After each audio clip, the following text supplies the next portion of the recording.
Are you citing your sources correctly, or just hoping your citations look right? Who do you ask when writing gets tough? Ask the editor, we know our stuff.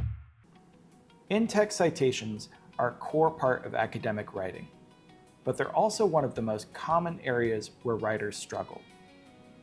The goal of an in-text citation is quite simple: to clearly show your reader where your information is coming from. In APA style, most in-text citations follow one of two formats: parenthetical or narrative. Here's a parenthetical example. Students benefit from explicit vocabulary instruction, Smith 2020. And here's the same idea using a narrative citation. Smith 2020 found that students benefit from explicit vocabulary instruction. Both are correct. The difference is how you choose to integrate the author into your sentence. Narrative citations tend to feel more natural when you're discussing a study or emphasizing the researcher, while parenthetical citations work well when the focus is on the idea itself.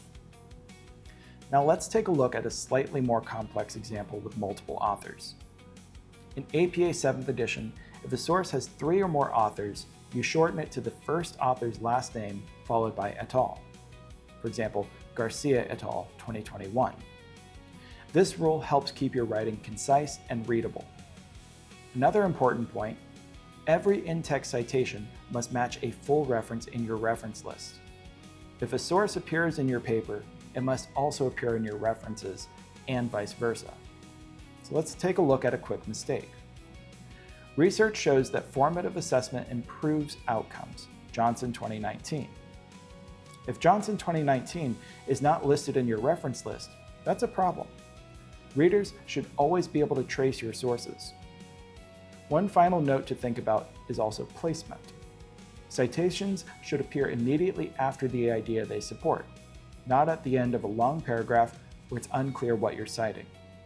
However, be mindful of oversighting. Repeating the same citation in every sentence can interrupt the flow of your writing, but we'll take a closer look at that in another video. Thanks for joining me on Ask the Editor. If you need a second set of eyes on your writing, Preferred Edits offers professional editing services to help you refine and prepare your work for submission. Be sure to follow along for more quick tips in this series. And until next time, make every word count.